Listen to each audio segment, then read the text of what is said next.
ഇടവകയാണ്. ഞാൻ 2023 ഒക്ടോബർ 24 ആദ്യമായി അമ്മയുടെ മണ്ണിൽ കാലുകുത്തുന്നത്. ഞങ്ങൾ രണ്ടുപേരും. ഇതിക്ക് മുൻപ് ജീവിതത്തിൽ മാതാവിൻ്റെ ഒത്തിരി അനുഗ്രഹങ്ങൾ എന്നിലൂടെ എനിക്കും എൻ്റെ കുടുംബത്തിനും എന്നോട് ബന്ധപ്പെട്ടവർക്ക് ഉണ്ടായിട്ടുണ്ടെങ്കിലും കൃപാസനം എന്താണെന്നോ ഒന്നും ഉടമ്പടി എന്താണെന്നോ ഒന്നും അറിയാതെ ഹസ്ബൻഡിൻ്റെ നിർബന്ധത്താൽ ഹസ്ബൻഡിന് ഒത്തിരി നാളായുള്ള ആഗ്രഹപ്രകാരം ഞാൻ കൂടെ വന്നു എന്ന് മാത്രം. ഇവിടെ വന്ന് കയറി ഇതെല്ലാം കഴിഞ്ഞു. അച്ഛൻ്റെ ക്ലാസ്സൊക്കെ കേട്ട് അതിനിടയ്ക്ക് ഹസ്ബൻഡ് പറയാണ്, നീ ഉടമ്പടി എടുക്കണം. അപ്പം ഞാൻ കണ്ടിരിക്കുന്നത് ഇതേവരെ അമ്പൊക്കെ എടുക്കുന്നതാണ് ഞാൻ ഇതുവരെ കണ്ടിരിക്കുന്നത്. അങ്ങനെ എന്തോ എടുക്കുന്ന സംഭവമാണെന്ന് വിചാരിച്ച് ഞാൻ ഒത്തിരി പേരോട് ചോദിച്ചിരുന്നു ഇവിടെ വരുന്നതിന് മുന്നേ ഉടമ്പടി എന്താണെന്ന്. അവർ പറയുന്നത് ഒന്നും തന്നെ എനിക്ക് വ്യക്തമായിരുന്നില്ല.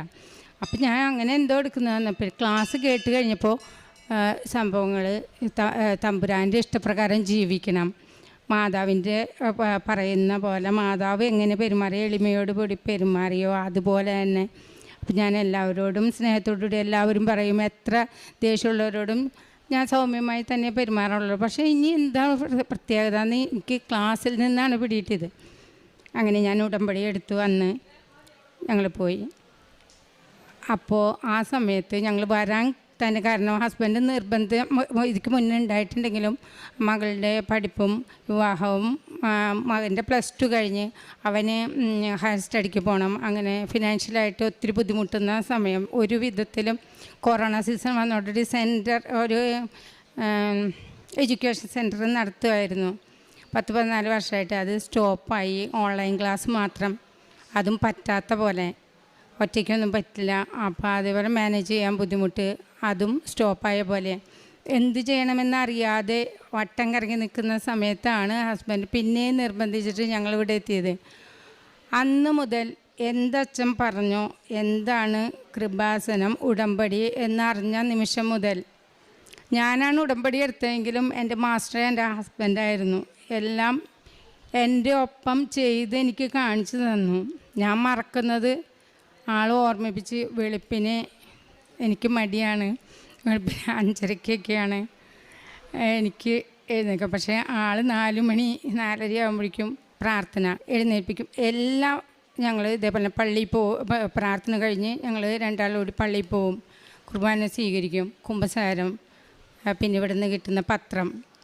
ആദ്യമൊക്കെ എനിക്കും എല്ലാവരുമായിട്ട് മിങ്കിൾ ചെയ്ത് ജീവിച്ച ആളാണെങ്കിലും പത്രം കൊടുക്കുന്നതെന്ന് പറഞ്ഞാൽ എല്ലാവരും പറയുന്ന പോലെ എൻ്റെ ഉള്ളിലും ഭയങ്കര ഒരു എന്താ പറയുക, അവർ കൂടുതലും മുസ്ലിംസും ഹിന്ദുസും ഒക്കെയാണ് ഞാൻ കൂടുതൽ കണക്ഷൻ. അപ്പോൾ അവരുടെ മക്കളും എൻ്റെ അടുത്ത് വന്ന്, പക്ഷേ അവർക്ക് വരെ കൊടുക്കാനായിട്ട് ആൾക്കൊരു മടിയുണ്ടായിരുന്നില്ല. ഹസ്ബൻഡ് എന്ത് സിമ്പിളായിട്ട് കൊടുക്കും. എനിക്കത് കണ്ടു കഴിഞ്ഞപ്പോൾ ആൾക്ക് ചെയ്യാൻ പറ്റും. എനിക്ക് തോന്നിയിരുന്നത് ആൾക്കൊന്നും ആരോടും പറയില്ല, ഇങ്ങനെ ചെയ്യില്ല എന്ന് വിചാരിച്ചിരുന്ന ആൾ ഇത്രയ്ക്കും മാതാവിന് വേണ്ടിയിട്ട് ആൾ എന്തിനും തയ്യാറായി നിൽക്കുന്നത് കണ്ടപ്പോൾ പിന്നീട് എനിക്ക് അത് ഭയങ്കര ഒരു പ്രചോദനമായി. പിന്നെ എനിക്ക് ഇതുവരെ ഒരു മടി അങ്ങനെ തോന്നിയിട്ടില്ല. എനിക്ക് പോരാകെ ഇവിടെ എത്ര കെട്ട് പത്രം തന്നിട്ടുണ്ടെങ്കിലും അത് പോരാകെ, അയ്യോ 2-3 കെട്ടും കൂടി വാങ്ങായിരുന്നു അല്ലേ എന്ന് ഞങ്ങൾക്ക് കൊടുത്തു കഴിയുമ്പോൾ ഞങ്ങൾ പറയും. ഓട്ടോ സ്റ്റാൻഡിലും ഗവൺമെൻറ് ഹോസ്പിറ്റലിൽ 2-3 ഹോസ്പിറ്റൽ വേറെ ഉണ്ട്, അവിടെ എല്ലായിടത്തും കൊടുക്കും. പിന്നെ മുസ്ലിംസ് സഹോദരങ്ങൾ എന്നോട് ചോദിച്ചു വാങ്ങുമ്പോൾ എനിക്ക് അതിശയം തോന്നിയിട്ടുണ്ട്. ക്രിസ്ത്യാനികൾ വേണോ വേണ്ടേ എന്ന് വിചാരിച്ചിട്ട് ഇങ്ങനെ ഞങ്ങൾക്ക് കിട്ടി എന്ന് പറയും. മറ്റൊരു കിട്ടിയിട്ടുണ്ടെങ്കിലും നോക്കട്ടെ, ഞാൻ ഒന്നും കൂടി ഇത്രയും സമയമുണ്ടല്ലോ അങ്ങനെ വായിക്കാമല്ലോ എന്ന് പറയുമ്പോൾ എനിക്ക് അത്ഭുതം തോന്നിയിട്ടുണ്ട്. അങ്ങനെ ബുദ്ധിമുട്ട് ഇത് തരണം ചെയ്ത് നിൽക്കുന്ന സമയത്ത് ഞങ്ങൾ പ്രോപ്പർട്ടീസ് വിൽക്കാനുള്ള സംഭവങ്ങൾ കാലാകാലങ്ങളിൽ നോക്കുന്നുണ്ട്. 5-6 വർഷമായിട്ട് ഞങ്ങൾ നോക്കിയിട്ടും ഞങ്ങൾക്ക് ഒരനക്കുമില്ല. എന്താ വെച്ചാൽ പ്രോപ്പർട്ടീസ് വിൽക്കലും വാങ്ങലും ഒക്കെ സ്റ്റോപ്പായി നിൽക്കുന്ന സമയമാണ്. അപ്പം എന്നോട് ഹസ്ബൻഡ് പറഞ്ഞു, നമ്മൾക്ക് മാതാവിൻ്റെയോട് പ്രാർത്ഥിച്ച് വിശ്വാസപ്രമാണം ചൊല്ലി ഞങ്ങൾ രണ്ടാളും തൈലം കുരിശ് വരച്ച് വീട്ടിൽ നിന്ന് ഞങ്ങൾ ഉപ്പുമായി പോയി. അപ്പം അങ്ങനെ കൊണ്ടുപോയി 4 കോർണറിലും ഇട്ട് പ്രാർത്ഥിച്ച്. അപ്പം അക്രൈസ്തവരാണ് സൈഡുകളിൽ താമസിക്കുന്നത്. അപ്പം അവരൊക്കെ വിൽക്കാനാണോ എന്താണോ ഇതൊക്കെ എല്ലാവർക്കും അറിയാം. ആ സമയം ഞങ്ങൾക്ക് റെഡി തീറിന് വേണ്ടിയിട്ട് ഉടൻ തന്നെ അമ്മ ആളെ കൊണ്ടുവന്നു. അത് റെഡി തീർ നടത്താൻ വേണ്ടി പേപ്പേഴ്സുമായിട്ട് രജിസ്ട്രേഷൻ്റെ വേണ്ടിയിട്ട് വില്ലേജ് ഓഫീസിൽ അതിക്ക് മുന്നേ ഒരു കരാറ് എഴുതി അത് നീങ്ങിപ്പോയി. എന്തോ കാരണം പറഞ്ഞിട്ട്. അപ്പോൾ അമ്മേ ഇത് കൂടുതൽ, ഞാനപ്പോൾ ആൾ തകർന്ന പോലെ ആയിട്ട് പിന്നെ എനർജറ്റിക്കാണ്. അപ്പം ഞാൻ പറയും നമ്മൾക്ക് മാതാവിനോട് അടുത്തത് പോരാ, അതുകൊണ്ടാണ് വീണ്ടും ഇതേപോലെ തന്നെ നമ്മൾ ഒന്നും കൂടി മാതാവിൻ്റെ അടുത്തേക്ക് അടുക്കാൻ വേണ്ടിയിട്ടാണെന്ന് പറയും. മക്കളോടും പറയും, മക്കൾ ഇവിടെ ഇല്ല, ഞങ്ങളുടെ കൂടെ ലേബറോടാണ്. അപ്പോൾ അവരോട് പറയും, മക്കളെ ഒന്നും കൂടെ നമ്മൾ പ്രാർത്ഥിക്കണം, നമ്മൾക്ക് എല്ലാ അനുഗ്രഹം തരണത് മാതാവ് ഒക്ടോബർ മാസത്തിലും മെയ് മാസത്തിലാണ് കോരിച്ചൊരിയുന്ന പേമാരി പോലെ ഞങ്ങൾക്ക് അനുഗ്രഹങ്ങൾ വരുന്നത് ജീവിതത്തിൽ ഇന്നേ വരെ. അപ്പോൾ അത് പങ്കിടാനായിട്ട് ഷെയർ ചെയ്യാൻ ആൾ സ്ഥലത്ത് ഗൾഫിലായിരുന്നു, കുഞ്ഞുങ്ങൾ അവർ ചെറുതായിരുന്നു. എങ്കിലും അവർക്കറിയാം ഞാൻ ഓരോ കാരണങ്ങൾ പറഞ്ഞ് അവർക്ക് അറിവ് വയ്ക്കും തോറും പറഞ്ഞു കൊടുക്കുമായിരുന്നു. എങ്കിലും ചുറ്റുമുള്ളവർ എന്നോട് ചോദിക്കും, നീ ആരോടായി പ്രാർത്ഥിക്കണത്? എല്ലാ കാര്യങ്ങളും ഇതേപോലെയാണല്ലോ നടന്നുകൊണ്ടിരിക്കുന്നത്, വിചാരിച്ച പോലെ ഒന്നല്ല, നീ ഇപ്പോൾ മനസ്സിൽ വിചാരിക്കണത് തമ്പുരാൻ നടത്തി തരാം. ആരോടെ? ഞാൻ പറയാം, എൻ്റെ മാതാവ്. ഞാൻ എന്ത് പറയുമ്പോൾ എൻ്റെ മാതാവ് എന്ന് പറയും, എല്ലാവരും എന്നെ മാതാവ് എന്ന് വിളിച്ച് കളിയാക്കാറുണ്ട്. അപ്പോൾ അങ്ങനെ ഈ രണ്ടാമത്തെ തീറിൻ്റെ വന്ന് വില്ലേജ് ഓഫീസിൽ ചെന്ന് കഴിഞ്ഞപ്പോൾ വില്ലേജ് ഓഫീസർ ഹസ്ബൻഡിനോട് പറയാണ് 10 വർഷത്തെ പേപ്പേഴ്സും കൂടി ഉണ്ടെങ്കിൽ ആ രജിസ്ട്രേഷൻ നടക്കുള്ളൂ. ആൾ 10 വർഷത്തെ പേപ്പേഴ്സ് ഇനി എത്രയും വേഗം ഇത് തീര് നടന്നിട്ടുണ്ടെങ്കിൽ ഞങ്ങളുടെ ഓരോ കാര്യങ്ങളും കീഴാധാരങ്ങൾ 10 വർഷത്തെ കൂടി വേണമെന്ന് പറഞ്ഞപ്പോൾ ആൾ തകർന്നിട്ട്. എന്ന് വെച്ചാൽ അത് തീര് നടക്കുന്ന സമയത്ത് ആരാണ് എന്താണ് 10 വർഷം മുന്നേ ആരുടെ കയ്യിലായിരുന്നു കുറേ പ്രാവശ്യം കൈമാറിയിരിക്കുന്നതാണ്. അവരൊക്കെ കണ്ടുപിടിച്ച് അവരുടെ കയ്യിൽ നിന്ന് കിട്ടണം, അല്ലെങ്കിൽ പിന്നെ വേറെ എന്തെങ്കിലും ചെയ്യണം. അത് വിചാരിച്ച് നിന്ന സമയത്ത് മാതാവിനെയും കൊണ്ടാണ് ആൾ വില്ലേജ് ഓഫീസിൽ പോയിരിക്കുന്നത്. കാശ് രൂപം ഉപ്പും ഉണ്ടാവും. ഞങ്ങൾ ഏത് വഴിക്ക് പോകുമ്പോഴോ മാതാവിനോട് പറഞ്ഞിട്ട് മാതാവെ നിറവേറ്റി തന്നേക്കണേ എന്ന് പറഞ്ഞിട്ട് രൂപത്തിൻ്റെ നിന്ന് ഞാൻ 2 മിനിറ്റ് നിൽക്കുള്ളെങ്കിൽ ആൾ 10 മിനിറ്റ് നിന്നിട്ടേ പോകുള്ളൂ മാതാവിനെ എല്ലാം ഏൽപ്പിച്ചിട്ട്. എന്നിട്ട് ഈ വില്ലേജ് ഓഫീസർ 5 മിനിറ്റ് ഇങ്ങനെ നിന്നു ഇത് പറഞ്ഞു കഴിഞ്ഞിട്ട്. ആളും എന്ത് ചെയ്യും മാതാവെന്ന് ഓർത്ത് നിന്ന്. അപ്പോൾ ആ സെക്കൻഡ് കൊണ്ട് വില്ലേജ് ഓഫീസർ തിരിച്ച് പറയാണ്, എനിക്ക് ട്രാൻസ്ഫറാണ്, ഞാനിപ്പോൾ തന്നെ ഇത് ചെയ്തു തരാം, തന്നില്ലെങ്കിൽ ഇനി നിങ്ങൾ ഈ പേപ്പേഴ്സൊക്കെ കൊണ്ടുവരുമ്പോൾ വേറെ ആളായിരിക്കും, ഈ സംഭവങ്ങളൊന്നും പിടികിട്ടാത്ത ആളായിരിക്കുന്നു. അന്ന് തന്നെ മാതാവ് അത്രയും പീരീഡ്സ് ഷോർട്ടാക്കിയിട്ട് അന്ന് തന്നെ ആ പേപ്പേഴ്സ് റെഡിയാക്കി ആൾക്കാരുടെ കയ്യിൽ കിട്ടി. അത് എൻ്റെ അമ്മ ഒരിക്കലും ഞങ്ങൾക്ക് മറക്കാൻ പറ്റാത്ത ഒരനുഭവം. അതുപോലെ തന്നെ 10-11 വർഷത്തോളമായിട്ടുണ്ട് ഞങ്ങളുടെ ഉറ്റമിത്രമായിരുന്ന ആൾ ക്യാഷ് പഠിക്കാൻ കുട്ടിക്ക് മകന് പഠിക്കാൻ വേണ്ടി. രണ്ടാമത്തെ വിഷയം 10 വർഷത്തിലേറെയായി ഞങ്ങളുടെ ഉറ്റമിത്രമായിരുന്ന ഒരാൾ മക്കൾക്ക് പഠിക്കാൻ സഹായം ചോദിച്ചു. ഞങ്ങളുടെ മക്കൾ അന്ന് 8-9 അപ്പം നിങ്ങളുടെ മക്കൾ ഇതാകുമ്പോഴേക്കും തരാമെന്ന് പറഞ്ഞിട്ട് സഹായത്തിന് വേണ്ടി ക്യാഷ് വാങ്ങിയിട്ട് പോയിരുന്നു. അത് ഞങ്ങൾ മക്കൾ 10ൽ കഴിഞ്ഞപ്പോൾ തുടങ്ങി ചോദിക്കാൻ തുടങ്ങിയിട്ട് പിന്നെ സംസാരമില്ല, ഫോൺ അറ്റൻഡ് ചെയ്യില്ല, പിന്നെ മിണ്ടില്ല, ആ വഴിക്ക് വരില്ല, അങ്ങനെയായി ഒരു കണക്ഷനും ഇല്ലാണ്ടിരിക്കുന്നു. ഞങ്ങൾ ഇങ്ങനത്തെ ഒരു ക്രിട്ടിക്കൽ സ്റ്റേജിൽ കൂടെ സാമ്പത്തികമായി ഞങ്ങൾ നീങ്ങിക്കൊണ്ടിരിക്കുന്നത്. ഞാൻ ഇതിന് വേണ്ടിയിട്ട് ഒരു ഓഫീസറെ കാണാൻ വേണ്ടിയിട്ട് മാതാവിൻ്റെ ഉപ്പ് 2 വിരലിൻ്റെ തുമ്പത്ത് ഞാനിങ്ങനെ പിടിക്കാറുണ്ട്. ആ ഓഫീസിലേക്ക് കയറുന്ന സമയത്ത് ഓഫീസറുടെ ടേബിളിൻ്റെ സൈഡിൽ വെക്കാൻ വേണ്ടിയിട്ട്. അപ്പോൾ ഞാനിത് പിടിച്ചിട്ട് പുറത്ത് വെയിറ്റ് ചെയ്യാണ് അടുത്ത കോളിന് വേണ്ടിയിട്ട്. ഓഫീസറുടെ റൂമിൽ ആരോ ഉണ്ട്. ആ സമയത്ത് ഈശ്വര ഞാൻ വിശ്വാസപ്രമാണം ചൊല്ലിക്കൊണ്ടിരിക്കും. നേരം കിട്ടുമ്പോഴൊക്കെ വിശ്വാസപ്രമാണം ചൊല്ലും. വിശ്വാസപ്രമാണം ഇത്രയും ഇമ്പോർട്ടൻ്റാണ്. ഞാൻ പരിശുദ്ധരാജ്ഞി അമ്മനോടുള്ള പരിശുദ്ധരാജ്ഞിയാണ് മുന്ന് ഞാൻ ചൊല്ലിക്കൊണ്ടിരുന്നത്. എത്രയും തള്ള മാതാവും ചൊല്ലും. വിശ്വാസപ്രമാണം ഇവിടെ വന്നതിന് ശേഷമാണ് എനിക്ക് ഇത്രയ്ക്കും ഇമ്പോർട്ടൻ്റ് ആണെന്ന് മനസ്സിലായത്. ഞാൻ വിശ്വാസപ്രമാണം ചൊല്ലിക്കൊണ്ടിരിക്കുക. ആ സമയത്ത് ലൈജു എൻ്റെ പേര് ലൈജു എന്നാണ്. ലൈജു എന്ന് പറഞ്ഞിട്ട് 2-3 വിളി പെട്ടെന്ന്. അപ്പം ഞാനിങ്ങനെ തിരിഞ്ഞു നോക്കി. എനിക്ക് തോന്നണതാണോ, എനിക്കങ്ങനെ പലവട്ടം തോളിൽ തട്ടി ഇങ്ങനെ പറയണ പോലെ മാതാവ് വന്നേക്കണ പോലെ എനിക്ക് പലവട്ടം ഉണ്ടായിട്ടുണ്ട്. അപ്പോൾ വിളിക്കണ കേട്ടപ്പോൾ ഞാൻ തിരിഞ്ഞു നോക്കിയപ്പോൾ മാതാവ് ഇങ്ങനെ നിൽക്കുക, സെയിം ഇവിടെ നിൽക്കുന്ന മാതാവ് ഇങ്ങനെ നിൽക്കുകയാണ്. എൻ്റെ കണ്ണ് നിറഞ്ഞു എനിക്കും മിണ്ടാൻ പറ്റുള്ള ഈ ഉപ്പും എൻ്റെ കയ്യിലുണ്ട്. അപ്പോൾ ഈ മനുഷ്യൻ എന്നോട് ചോദിക്കും, എന്നെ കണ്ടിട്ട് മനസ്സിലായില്ലേ, നിനക്ക് ഇനിയും പിടിയിട്ടില്ലേ, ഞാനാണ് ക്ലീച്ചസ് എന്ന് പറഞ്ഞു. ആളുടെ പേര് പറഞ്ഞ് പരിചയപ്പെടുന്നത്. നിനക്ക് ഇത്രയ്ക്ക് വിഷമമുണ്ടെന്ന് എനിക്കിപ്പോഴാണ് മനസ്സിലായി എന്ന് പറഞ്ഞു. അപ്പം ഞാൻ വിഷമിച്ചിട്ടുമല്ല, എൻ്റെ മാതാവിനെ കണ്ട സന്തോഷം കൊണ്ട് എൻ്റെ കണ്ണ് നിറഞ്ഞേക്കണമെന്ന് ആൾക്കറിയില്ല.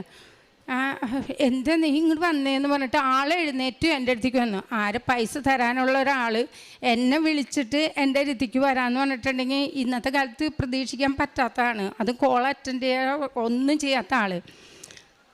അപ്പം ഞാൻ എൻ്റെ മാതാവാണെന്ന് വിചാരിച്ച് എന്ന് പറഞ്ഞ് ആൾക്കൊന്നും പിടിയിട്ടില്ല.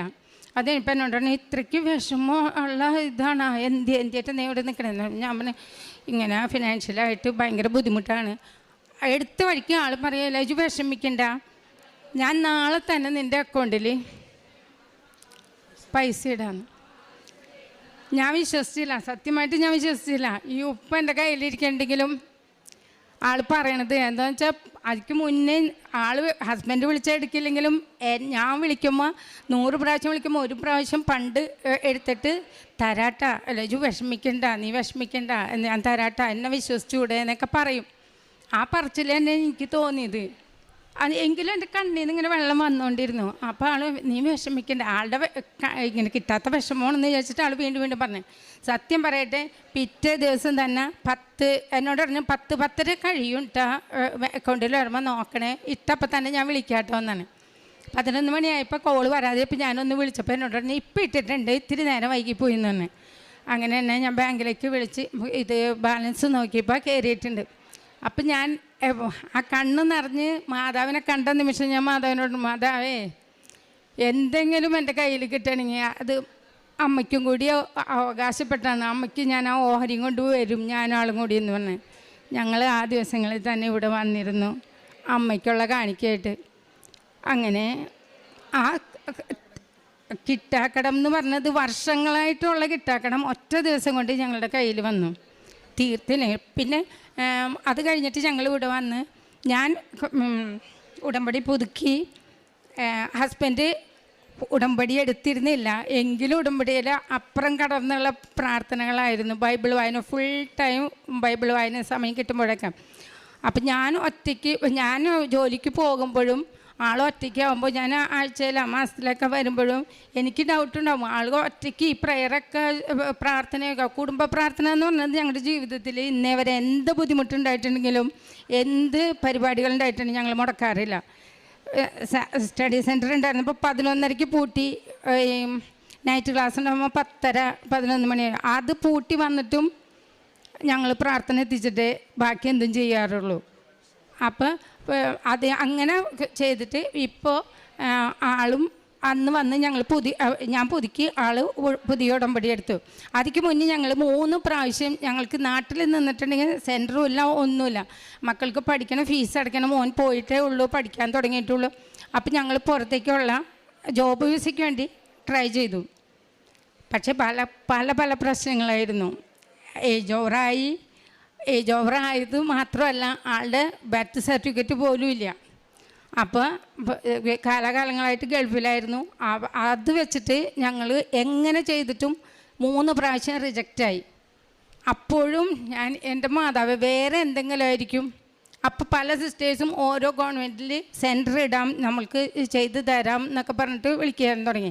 അപ്പോൾ ഇതായിരിക്കും നമ്മൾക്ക് പറഞ്ഞിരിക്കുന്നതെന്ന് പറഞ്ഞ് ഞാൻ ആളോട് പറഞ്ഞില്ല, മനസ്സിൽ കരുതിയപ്പോൾ ആൾ എന്നോട് പറഞ്ഞു നമ്മൾക്ക് അമ്മ ചെയ്തു തരും, നമുക്ക് അമ്മയോട് തന്നെ പറയാം, അമ്മ ഒരിക്കലും ഉപേക്ഷിക്കില്ല എന്ന് പറഞ്ഞിട്ട് ആൾ ഉടമ്പടി എടുത്ത് ഞങ്ങളും ഉടമ്പടിയിൽ തന്നെ ജീവിച്ച് എല്ലാം പത്രങ്ങൾ വിതരണം ചെയ്യലും പിന്നെ അനാഥാലയങ്ങളും പിന്നെ വൃദ്ധസദനങ്ങളും ഞങ്ങളവിടെ പോകാറുണ്ട്, അവർക്ക് വേണ്ടത് ചെയ്തു കൊടുക്കാറുണ്ട്.